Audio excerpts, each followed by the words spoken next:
All right, so while that's getting up there, my name's Ben Robson and I am the IT Integrator at Meriden School. You can forget the rest of the fancy words afterwards, we're just called Meriden School, but formally we've got the other words there. So I'm actually not the person in that photo, I do apologise. I didn't realise until I'd already submitted this presentation that I was using the stock photo that came with the presentation, and I really surprised Inda quite a bit. Inda saw me when I first walked in, he never met me in person, and he said, "No, that's not you, what are you doing here?" He said, "I thought you were a celebrity." So apparently I'm also a rapper.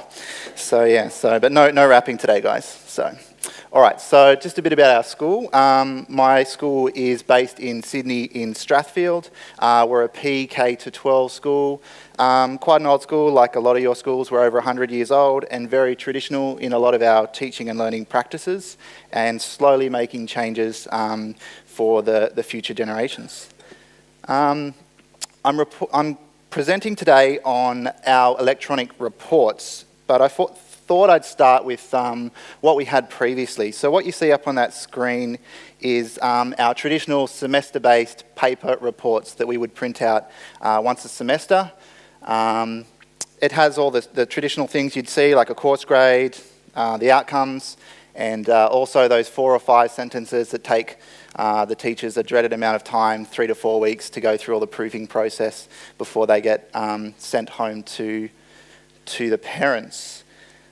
The parents actually came to us and said to us, we're kind of over these traditional reports. The parents came to us and said, we want more feedback, we want it more immediately. We don't want to get halfway through the year and find out that our daughter is struggling in a particular subject. Just the other day, my brother said to me that his school called up, or his daughter's school called him up a week before the reports were coming out and said, "We don't want to make it a bit of a surprise, but your daughter's reading level is actually quite low." And he was a bit cranky about that because they hadn't told him sooner, and they were just doing their kind of responsibility to tell him a week before the reports came out. So that kind of goes in line with what the parents have been asking. So the principal approached the IT committee and said, this is what the parents have said, and it's a great time because we really want our students to kind of start looking at feedback more than the course grade and their marks, because these girls are just obsessed with their marks. They think they're a mark. They don't actually look at the feedback and get as good a results as they could by looking at that feedback. And we were also very aware that our staff are so busy during those reporting periods, usually at the end of term 2 and the end of term 4, where we have 7 to 11 all getting their reports roughly at the same time. So in stepped Schoolbox. So we actually signed up for Schoolbox in 2013. We said to James, the reason we are moving to an LMS is we also want to do some form of continuous reporting. He said, yes, we can do it. I don't know if he knew exactly what we had in mind, but we then went and signed up for Schoolbox. The reason we love Schoolbox, for those people who are here, I'm not really selling Schoolbox because I've got royalties in it, but if you're not with Schoolbox, the user interface, if you haven't seen it, is really easy. They're willing to customize different sections, which is what you're going to see, one of our customized works, and it's also got that possibility for continuous reporting. Our e-reports. All right, so our e-reports. So this is what it actually looks like. As you can see, this is our pastoral page. I've blanked out the students' names, staff, and anything else that's kind of important there. It looks very similar to the pastoral page that we had printed. The information pulls directly from our student administration system, and it's a live update. So if they're absent, if they were absent today at school, that absence will appear in the system, and it will slowly grow as the year goes on if they're absent quite a lot. The co-curricular activities, anything they're involved in, that slowly grows over the year. Once a semester, we also just do a tutor comment. That's the only kind of semester-based thing we still do with our reports. The tutor goes in and writes a comment. We didn't used to have that, but from parent feedback after we released our e-reports, they said they really wanted that tutor comment. It is kind of something that tells them how they're doing across the school in different areas. The subject pages, this is a customised grades page. So the grades page does have a course grade, it's got a grade distribution, it's got the endeavour grades, which are effort grades, It's got the approaches to learning, and then it's got the different assessment tasks. If the parent were to click the link, they would go into a particular assessment task, and there should be some feedback if the teacher provided feedback through Schoolbox. If they didn't, the feedback is actually written on the marked task. We did want to put all our feedback directly into Schoolbox, but we found that for an English teacher who's writing 120 essays, to then go and type that feedback into Schoolbox and then give back the essays to the students, there was a big disconnect between where the feedback was and what they were looking at on their essays. So we've taken the approach of giving the teachers the choice of which form they would like to give the feedback, whether it's through Schoolbox or whether it's provided with the marked task. I'm slowly working towards getting teachers to use more rubrics, and that will help with bringing more feedback easily visible for parents directly in Schoolbox, rather than getting an assessment task back and talking with a daughter about it and what the feedback says.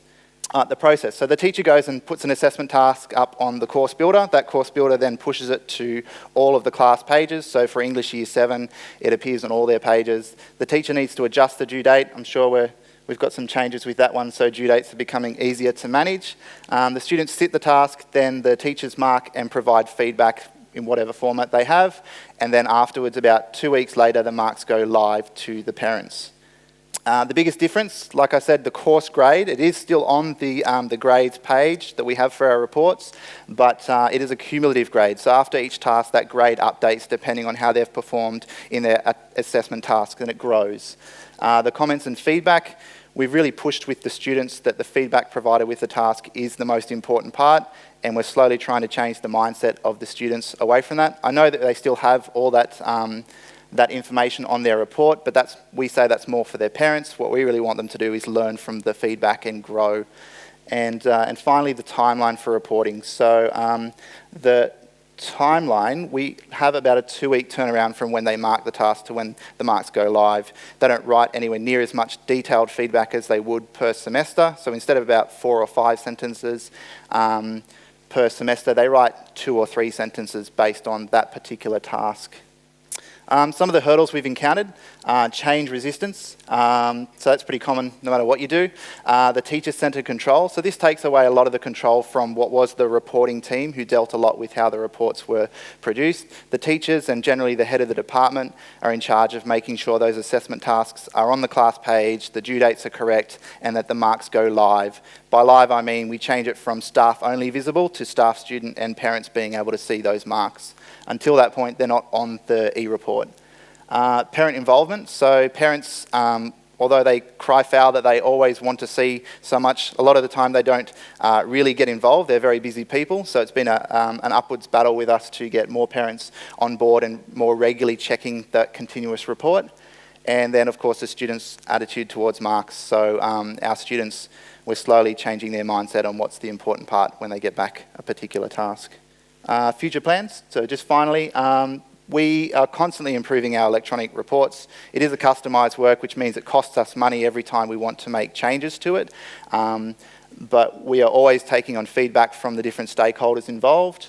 And next year we're going to be rolling out to Year 9. Currently we're at Year 7, Year 8 with our electronic reports. Next year will be Year 9 and the year after Year 10. We're not going to be providing them to Year 11 and Year 12.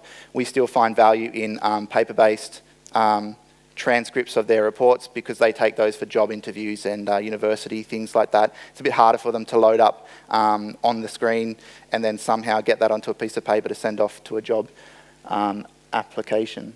And finally, like I said, I'm really working towards pushing more staff to use the due work components to give marks directly in Schoolbox, so that there's no disconnect between what the parent sees as the mark and then they have to look for the physical assessment task that's come home with their daughter. All right, so, and I even referenced the 2 images I used, which I'm really proud of. No one else did that, so I'll be mentioning. And no time for questions, but thank you for listening, guys.